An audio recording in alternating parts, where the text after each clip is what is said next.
The news was published today that Germany has become the third largest economy in the world.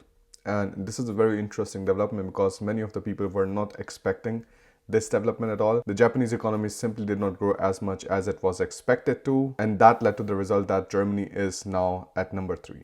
And this is very interesting for a country which is actually pretty small, and Germany is doing things which is going to make sure that it kind of gets on a better path in the future too. Because if you now start comparing the countries like Japan and Germany is pushing for people to come to Germany, and the process should be simpler. And this is the reason why they say, okay, if you're a qualified professional and you are working in Germany full time for 3 years, we are going to already give you the German passport. This is ridiculous. Like, no other developed country is doing that. That if you have your master's, bachelor's, whatever, and you just simply work in Germany for 3 years, you have a B1 level German proficiency, you have your citizenship. And even with the permanent residency, the time in which you can get the permanent residency is 21 months. And this is like nothing illegal or like gray areas or something that we're talking about. These are like completely legal things that you can simply research yourself when you go to the German government websites. I will also put links in the description so you can take a look at them afterwards. Most important thing here is, like, if you are not really interested even in the citizenship, you just want to say, okay, I want to have a permanent residence in Germany. After 21 months of having the blue card, so this is less than 2 years, you're allowed to apply for permanent residency. This is very interesting because on the other hand, if you take a look at Japan, like, getting citizenship is not so easy. And there's also a culture in Japan where they really do not treat you. If you do not look Japanese, you can live there for a very long time, but they simply do not treat you the same way as they would treat a Japanese person. These things are not so bad in Germany because in Germany, meanwhile, you have people from so many different countries. Even in Hamburg, there was some kind of statistics that over more than 30% of the people are from migration background. So it is very normal for them to see people from different kind of backgrounds, different kind of skin colors, different kind of hair colors, and so on, different kind of languages. And there's, in general, more acceptance in that regard. And all of these things that Germany is doing to promote itself as the next study abroad destination is also showing up in the numbers. It showed that in 2018, the numbers were just 20,810. And in 2022, the number of Indian students studying in Germany is 42,997. So the increase is absolutely insane. And they were also talking about that the number of Indian students has also grown 26% from the last year. And essentially, like, it has doubled since 2018, which is a crazy kind of development. At the same time, you would see anecdotal experiences from Canada and US where people want to simply move because in US at least, you do not even have the security that you will be able to live in US full time, even if you build your life there. There are so many stories that people are living in US for like 10, 20 years, and all of a sudden they get fired from their job. The result of that is that they have to find a new job within the next 60 days. If they're not able to do that, they will be sent back to India. Doesn't matter if you have a house, if you built your life around it, you simply never have the surety because the green cards always come via a lottery system.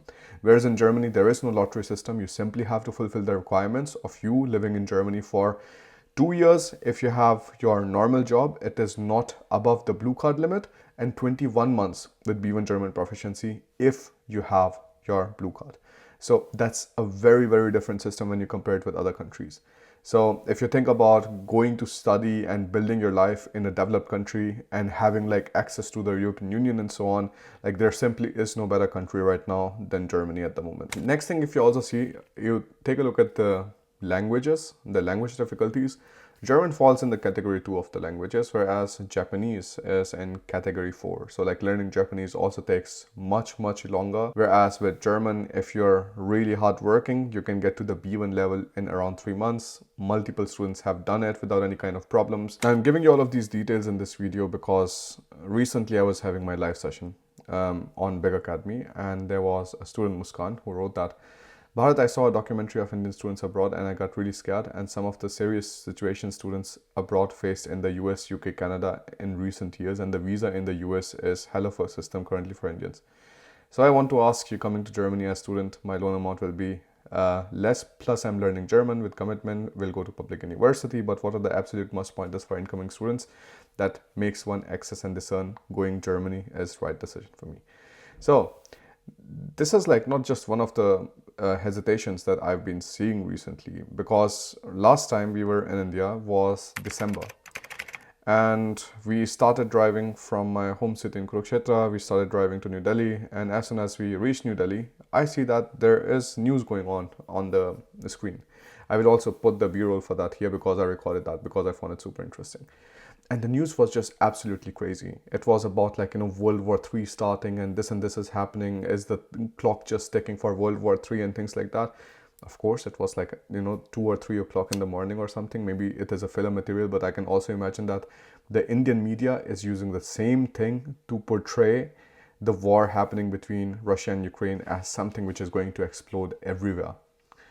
And that is not really the reality right now. So it's also very important to understand that many times the media companies, they want to tell you things for their own interests, for their own clicks and so on, whereas the reality is sometimes completely different. If I see, if I'm like living in Europe right now, and if I knew that there's going to be a World War III coming, like you wouldn't see me or many of the other Indian influencers, whatever, living in different kind of countries in Europe. That wouldn't be the situation. Like everybody would be trying to find out another way to go somewhere which is safe. But that's all nonsense. Like everything is fine here. We don't have any kind of problems. We are living almost at the border of Germany, and it's super interesting because anytime you want to buy things cheaper or something, you can simply go to a supermarket. If you take a look at all of these things, just still make an educated decision for yourself, because right now is a very nice time to start preparing for Germany, because you still have all of these favorable immigration policies which are existing right now.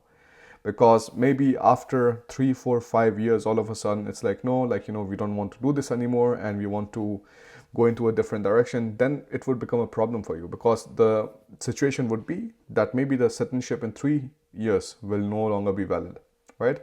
So, or this permanent residency in 2 years will no longer be valid. So just make use of whatever you have right now in order to just accomplish your goals. Because for many of the students who watch my videos, the reason they're watching these videos is because they realize that the opportunities in India, the work environment, the corporate culture, things like that, it's just horrible. Like you could still be called on Saturday, on Sunday, and you could be asked to do more work without any kind of compensation for that and so on. The salaries are still ridiculous. I was having a podcast with Kaushik recently, and we saw there was a structural engineer who was still getting paid like 15,000 Indian rupees. And there are people who say, no, like the salaries you talk about are from 2016. No, 2016 was 12,000 Indian rupees. And right now it's 15,000 Indian rupees. And this is for somebody who studied for 4 years, their bachelor's degree or something. So with this, you cannot afford anything at all, especially you are going to be living in a PG and you are going to save everything so that you are able to go through the month, and then the same story will start the next month. At the same time, if you come as a structural engineer to Germany, the starting salary is somewhere around 3,200 euros. And even if you deduct all of the taxes, social contributions, health insurance, things like that, everything away, you're still going to land up with around 2,300, 2,400 euros, and from which you can like pay your rent, things like that, 500 to 700 euros, and then you have around 1,500 euros with which you can decide what to do next. So this kind of like breathing room you have a lot more in Germany when you compare it to many jobs in India. And again, there are going to be people who will say, no, in IT field or something, like India is much better. I'm not so sure. If money is your sole focus, then of course, there are going to be professions in which you will be able to earn more money in India, and maybe the saving ratio is going to be a little bit nicer. But when you compare it with the quality of life, that is not going to be necessarily better, because quality of life also comprises law and order, pollution, what kind of air you're breathing, and are you scared that you're going to go out at night or something and something is going to happen to you, things like that. You're going to go out on the road, there's an accident which happens, and all of a sudden everybody is going to gather together and going to start beating you up or something. These kind of things don't happen here because the law and order is pretty strong, and there's a little bit of more civilized behavior when there are conflicts which are happening. This is it. I want to give you some free resources which are linked in the description below. You can see the free course on how to learn German, and there's a PDF which goes into detail on what are the basic admission requirements for studying in Germany, which you can download completely for free. Only thing I want to mention in the end is you should get started now when things are still really favorable, and not wait till things get worse afterwards. If you want to speak to me, the link for that you will also find in the description, and I will see you in the next video. Bye.